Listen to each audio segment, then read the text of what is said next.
बिस्मिल्लाहिर्रहमानिर्रहीम। अस्सलाम वालेकुम जी, क्या हाल चाल। Welcome to my YouTube channel beauty of life with Sadia. जी हाँ, आई एम सादिया अदनान जी। तो क्या हाल चाल हैं आपके? उम्मीद है कि खैर खैरियत से होंगे। आय हाय, क्या याद आ गया यार। आज मैंने थीसिस देखा ना अलमारी में और मैंने इसको बाहर निकाला। ये यूनिवर्सिटी के 4th सेमेस्टर में जो हमारी बनाई गई अनथक मेहनत के बाद हमने इस थीसिस को तैयार किया था। बहुत ही एक टफ़ टाइम पीरियड भी होता है हमारे लिए, और जो वो खुशी होती है ना थीसिस बनाने की, ख्वारी तो होती है। ये देखिए, मेरा 3rd नंबर पे नाम है।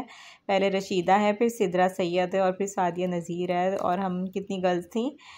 7 गर्ल्स थी, तो 6 गर्ल्स थी। तो बहुत ही अच्छा टाइम गुजरा, बहुत ही अच्छा टाइम गुजरा। सर याकूब थे हमारे, बहुत ही सीनियर, बहुत ही अच्छे सर थे, जिन्होंने जो हमारे थीसिस के लिए हमारे ग्रुप के सुपरवाइज़र थे।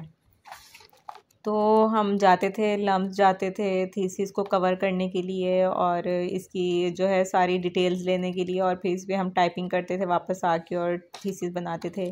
रशीदा करती थी, सिद्रा करती थी, मैं करती थी। हम लोगों ने ज़्यादा काम किया, एक लारेब होती थी। तो मतलब बहुत बहुत ना अच्छा टाइम होता है। एक टाइम ऐसा होता है कि एक तो आपको तब लग रहा होता है बड़ा मुश्किल है, लेकिन जब फाइनल ईयर आता है ना, तब फाइनल ईयर में आपको होता है कि ना अच्छा बस अब इतनी जल्दी टाइम गुजर भी गया। और वही जो 4 साल होते हैं ना पूरी स्टडी लाइफ में, वो बेहतरीन होते हैं, क्योंकि हमें फ्रेंडशिप्स करना आ जाती हैं, हमें बात करना आ जाती है, हमें पता होता है हमारे फ्रेंड्स किस टाइप की होनी चाहिए। तो हमारी गैदरिंग उस हिसाब से हो जाती है और हम काफ़ी मैच्योर हो जाते हैं। और मैं समझती हूँ यूनिवर्सिटी जो है ना, वो हर लड़की के लिए ज़रूरी है। यूनिवर्सिटी लाइफ मैच्योरिटी में बड़ा आला किरदार अदा करती है, और लड़की में ना कॉन्फिडेंस लाने के लिए। फिर ऐसा नहीं रह जाता कि आप किसी लड़के को देख के जो है वो घबरा जाएं, आप जो है डगमगा जाएं, या इस तरह का कुछ सोचें। ऐसा कुछ नहीं फिर होता। मतलब आपकी ना एक वो ब्रेन में एक वो सिचुएशन बनी हुई होती है, आपको पता होता है कि किसके साथ किस तरह से आपको पेश आना है।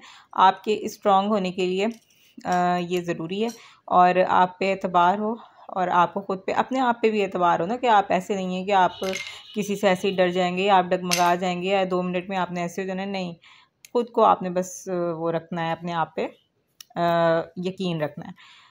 अच्छा, फिर मैंने ये बास्केट्स सेट कर रही थी। बहरहाल यूनिवर्सिटी टाइम पीरियड जिन्होंने गुजारा है उनको भी पता होगा, बहुत अच्छा टाइम गुजरता है यूनिवर्सिटी में। फ्रेंड्स जो हैं वो आपके करैक्टर के अकॉर्डिंग आपको मिल जाती हैं। बहुत अच्छा टाइम गुजरता है। और फिर उसके बाद यादें रह जाती हैं। यूनिवर्सिटी के बाद ज़ाहिर सी बात है सबकी शादियां हो जाती हैं, और जब शादियां हो जाती हैं तो फिर मिलना तो दूर की बात हो जाती है, इम्पॉसिबल सी चीज़ हो जाती है, क्योंकि सबके बच्चे हो जाते हैं और कोई कहाँ होता है, कोई कहाँ होता है। जैसे अब मेरी एक फ्रेंड, जो हम 3 बेस्ट फ्रेंड्स थी ना, तो एक जो है वो लाहौर में है और एक कनाडा में होती है। जो लाहौर में उसके 2 बच्चे हैं, और जो कनाडा में होती है उसके 3 बच्चे हैं। तो बात करने का तो सवाल ही पैदा नहीं होता। हमने व्हाट्सएप पे ग्रुप बनाया हुआ है, लेकिन हमें बात करने का टाइम नहीं मिलता।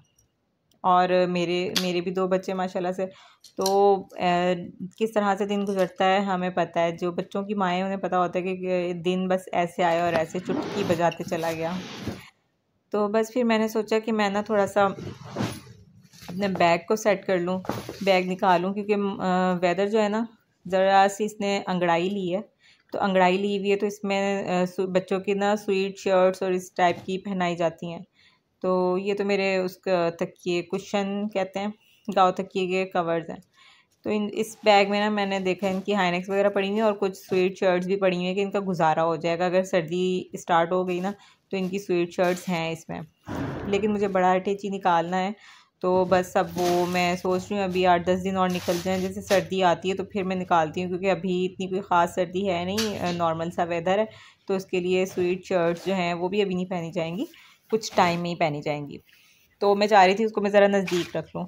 अच्छा, ये जो है ना मेरा सूट है शादी वलीमे का, ये मुझे नज़र आया, बैग में पड़ा हुआ था। तो मैंने कहा इसको भी थोड़ा आज देखा जाए। ये पूरी मैक्सी थी, फुल मैक्सी थी पाँव तक। मैंने ना फिर भाई की शादी में क्या किया था, इसको ना नीचे से कट करवा लिया था। ये बहुत लॉन्ग थी, तो मतलब वो टेल होती है ना, उस टाइप की थी। मैंने इसे ना नीचे से कट करवा के इसके साथ मैंने प्लाजो बना लिया। तो बड़ा अच्छा लग रहा था पहना हुआ ना, खूबसूरती आ गई, थोड़ा चेंज भी हो गया था। मैं चाह रही थी कि चेंज भी हो।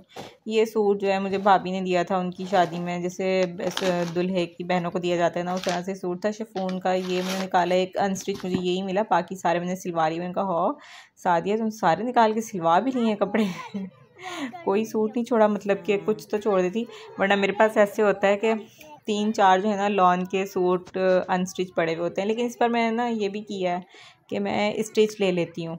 मैंने स्टिच जो है ना शॉपिंग स्टिच की ज़्यादा की है, क्योंकि मुझे बड़ा वो घपला सा लगता है कि हमारी जो टेलर है वो बहुत अच्छे कपड़े सीती है, बहुत अच्छे सीती है, नो डाउट। लेकिन वो क्या करती है कि वो करती ये है कि वो देती नहीं है कपड़े, मतलब आपने इस साल दिए हैं ना तो नहीं मिलेंगे, इस साल कुछ भी कर लो नहीं मिलेंगे, या तो इसके एंड में मिलेंगे जब सीज़न चला जाएगा, वो भी जब उसकी मिन्नतें करोगे, इतनी मिन्नतें करोगे, वरना अगले साल मिलेंगे। अगले साल भी इस शर्त पे मिलेंगे कि उसको फ़ोन किया हुआ कि भाई मुझे अर्जेंट चाहिए, मुझे कपड़े दे दो तो ये हाल तो टेलर्स का है। वो हरम को देगी, हरम को। तो बस फिर मैंने कहा कि भाई सलमा तुमसे तौबा, तो मैं ना रेडीमेड ही ले लेती हूँ। तो बस फिर उसको मैं कोई इक्का दुक्का कोई जो मुझे पसंद आते हैं अनस्टिच लिए हुए होते तो फिर वो मैं उससे सिलवा लेती हूँ। बाकी ना मैं फिर रेडीमेड को ही प्रेफर करती हूँ। अच्छा, उसके बाद मैं वॉक पे चली गई थी, तो इस बार सारे बच्चे थे साथ, तो फुटबॉल खेला और कुछ मैंने वॉक की। वॉक तो मैंने क्या करनी थी, मैं वॉक के लिए जाती थी, पहले इनको मैंने सेट किया, मैंने कहा इस तरह से खेलें, फिर इनके साथ फुटबॉल खेला, इनकी रनिंग वगैरह करवाई, और मैंने कहा अच्छा चलो अब मैं ना वॉक करती हूँ। तो सारी पलटन मेरे पीछे, मैंने इनकी रेस लगवाई, फुटबॉल इनको खिलवाई, उसके बाद ये फिर मेरे पीछे। भाई हम भी सोच रहे हैं हमने वॉक करनी, मैंने कहा मुझे लग तो नहीं रहा मैं वॉक करने आई हूँ, मुझे लग रहा है मैं आप लोगों के साथ खेलने आई हुई हूँ। पीछे भागे हो आप लोग फिर तो से। फिर बड़ी मुश्किल से मैंने इन लोगों को एक जगह पार्क में किया, मैंने कहा आप लोग खेलो यार, मुझे वॉक करने दे दो। तो फिर इन्होंने मुझे थोड़ा सा टाइम दिया और ये वापस जाने को तैयार ही नहीं होते। आज मौसम कुछ ऐसा था कि हल्की हल्की सी ना गर्मी थी। हम लोग कल आए थे तो कल काफ़ी अच्छा मौसम था, अच्छे वाला, मतलब कहते हैं ना मज़े वाला, ठंडा ठंडा सा मौसम था, तो ज़्यादा मज़ा आया था। आज ना थोड़ी थोड़ी सी गर्मी थी, आज इनको प्यास ज़्यादा लग रही थी, और बॉटल हम लेके गए एक, और बच्चे थे हमारे साथ 5 तो इनको प्यास लगे जाए, तो फिर ना मैंने कहा कि भाई चलते हैं, लेकिन शुक्र है वहाँ से कोई प्लांट लगा हुआ था तो मुझे ना भर के ला दिया था पानी किसी ने। तो बस फिर ये मैं करने लग गई थी वॉक, और ये देखें ये मेरे साथ साथ पीछे पीछे चलती आ रही है। नहीं चले, हमने भी साथ ही वॉक करनी है, सांस चढ़ा हुआ था लेकिन नहीं रुक रही थी, कभी मेरे पीछे होती थी और कभी मेरे आगे होती थी। तो बस बच्चों के साथ ऐसे ही होता है, लेकिन ये कि फिर भी कुछ ना कुछ वॉक तो हो ही जाती है, 2-4 दौड़ें तो लग ही जाती हैं ना, ना कुछ ना होने से तो बेहतर है कि होनी चाहिए। लेग्स जो है ना परफेक्ट रहती हैं, मैंने तो ये नोट किया है भाई कि ना लेग्स परफेक्ट हो तो आप भी चलने फिरने में परफेक्ट रहते हो, वरना तो थक जाता है बंदा और खड़े होने का भी दिल नहीं कर रहा होता, काम नहीं हो रहा होता। अच्छा जी, तो इसके साथ ही मुझे दें इजाज़त, ये था मेरा आज का व्लॉग। चैनल को सब्सक्राइब ज़रूर कर दीजिएगा, लाइक ज़रूर कर दीजिएगा। अल्लाह हाफिज़, टेक केयर।